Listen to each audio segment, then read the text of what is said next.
Welcome to episode 23 of the Tool and Tie podcast.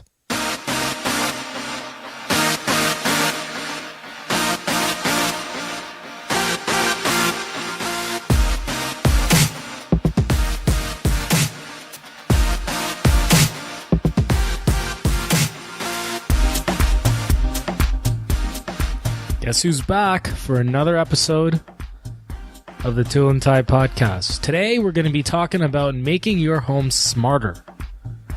We're going to revisit a conversation I had almost 6 to 7 months ago around home automation. And today we're going to get into some useful tips and tricks and uses for home automation. So let's get right into it. So home automation has come a long way. If you go to any retailer nowadays, everybody's selling something from smartwatches to home entertainment hubs to Android boxes to controlling your lights on and off to having your toilet flush on its own. Like it's crazy. It's getting mind-boggling as to the kind of things that are coming out there. And some of them are like strange. Like they're really, really strange. Like there's a home humidifier. I mean, it's cool that you can have the humidifier go on and off, but do you really want to spend $200-$300 on a humidifier? Like, really? Just get a home humidifier that you can install and let your Nest control it or something. So, but anyways, there is something for everybody when it comes to home automation these days, which is great.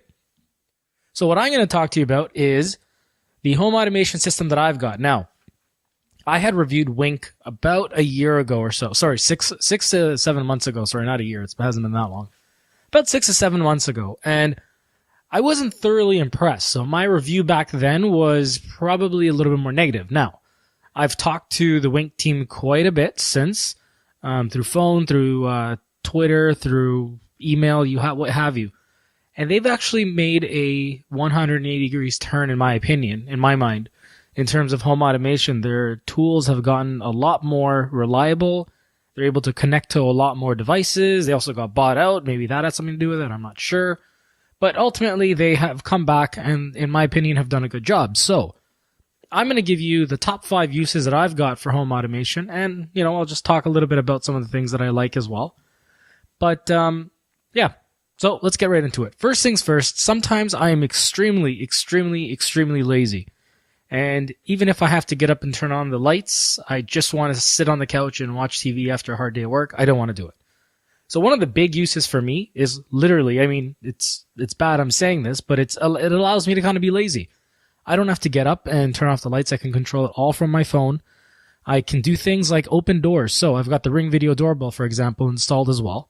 And what I do with that is when somebody comes to the door, they ring, it gives me a notification on my phone, and then it integrates with Wink. So what it allows me to do is answer the door, open the door right from my phone, and I don't have to get up.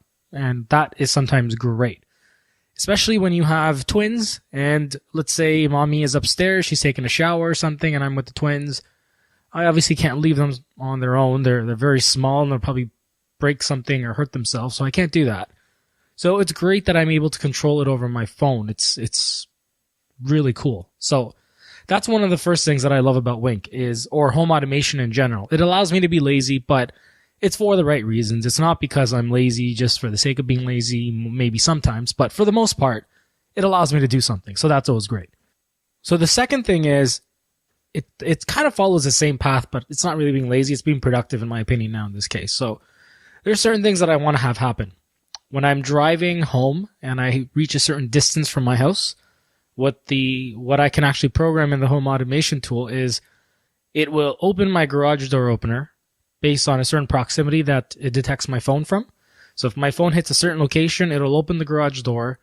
It'll delay itself a little bit because I need to get out of the door, get out of the car. I need to shut the garage door, and then it'll actually open the door that goes into my house like 30 seconds later. So that is also cool as well. And it's great. I don't have to think about it. And then everything auto locks as well. So as soon as I lock my garage door, the garage door that goes from the garage into the house. As soon as I lock that, the garage door actually shuts as well. So it's kind of cool. Like you can have all these cool different automations. It's a ton of fun. I'm not going to lie. The third thing why I really like home automation is it allows me to set different modes. So for example, I've got a really nice sized TV, and there's certain times that I want the shades to go down, or I want certain lighting. I want the lighting to dim to a certain level. I don't have to tinker with that every single time that I want to watch a movie or something, or if I want to do something. I can set up modes, like theater modes and all these other kind of things in my home automation. So once I set it up, in the future, it remembers everything. It knows that, okay, the shade's got to go down to about 75%. The light's got to stay about, 15, 20%, whatever it is that I programmed it. And the stereo system's got to go to this setting, and, my, anything, basically anything else that I want to have with it. It just works. And that's what I really like about it. So that's another really cool thing that I've been able to do with my home automation. The other thing is temperature, especially for my children. So in their bedroom, I've got a thermostat that's linked to my home automation. And obviously keeping your kids comfortable is top priority, at least for my wife and I. So if the temperature drops to a certain degrees, or if it's too high, we have a Nest thermostat that's connected to my home automation system, and it'll automatically adjust things so that's the right temperature in their room. And as long as they sleep through the night, I'll figure out a way to sleep through the night.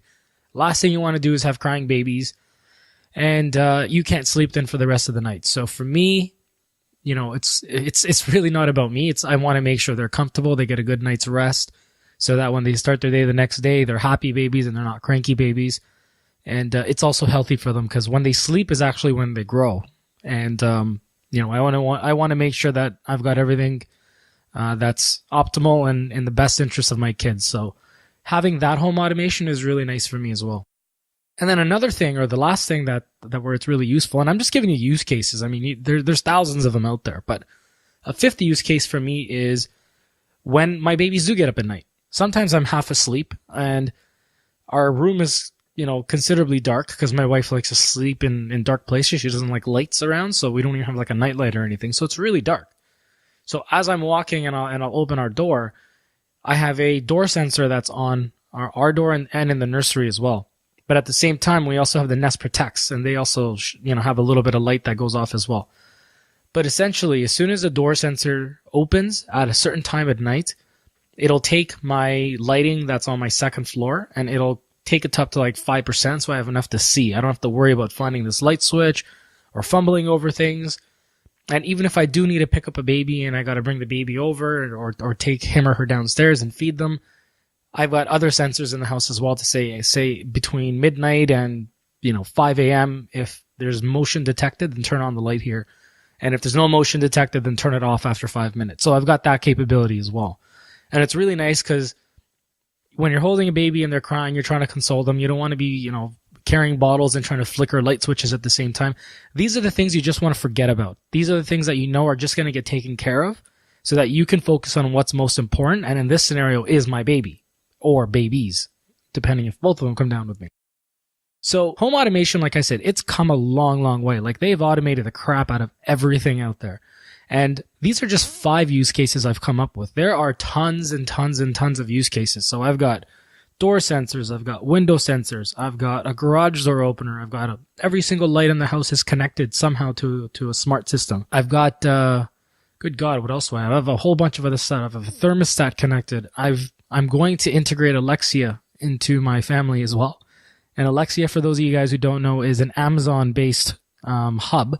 And it's a smart hub, and what it basically allows you to do is you can actually talk to it. So you can say, Alexia, turn off my lights, and it'll turn off all your lights. Or Alexia, turn on my living room lights. And now I don't have to worry about fumbling about getting my, picking up my phone and trying to do it or trying to control it from my smartwatch. I can just do it right with Alexia. The smartwatches, unfortunately, are not that smart. Same with the phones. Like, they're smart phones, but they can't integrate with your home entertainment system as well as Alexia can. So I can't use Siri and say, turn on my lights unless I have Apple's home automation system, which I don't even get. Like it's out there, but it's really not out there. There's very scarce devices that connect to it. So it's kind of strange, but I'm not sold on the Apple home automation system as well. There's only 2 that I would ever recommend, and that's SmartThings or Wink. And I know a buddy of mine who's got SmartThings. He loves it. I've got Wink. I'm starting to love it as well. But going back to Alexia, so it's a voice hub that allows you to basically control your house. And that's, that's kind of the next iteration of where the smart home is going, it's going to be very much voice activated. And I think that's actually where technology is headed as well, where we used to be in an environment where we used to have physical buttons. Then we moved to an environment where it's now touch. And based on where the trends are going, it looks like the next iteration of things, it's all going to be voice activated, and we're going to move away from that, that user interface of having to touch things. So probably won't happen today or tomorrow. It'll probably take a couple of years, but I think that's where things are headed. So may as well future-proof my house. So that's kind of my my quick update on home automation. I love it. You can generally pick up a Wink for about, I think they're gone up to $99 now at your local store. They do offer promotions every now and then where if you buy 2 or 3 Wink connected devices, the hub is like 15 or $20. So it's a really great buy. Or you could check out things with SmartThings as well. I'm sure they've got some pretty cool, good tools. I've never owned SmartThings, but I've tested it and I've tried it, and it's pretty good as well. But I just prefer Wink because of the user interface. And there's a whole bunch of things you can do. You can actually just hop onto Wink.com and check out the devices that can connect with them. And I can tell you there's also some devices on there some devices that are not on there that can connect. They're just not officially supported. So a lot of good stuff in terms of home automation. So hopefully, guys, that was a helpful podcast. If you have any questions for me on anything dealing with home automation, let me know. I will do my best to answer. Until then, stay happy, stay safe, and stay productive.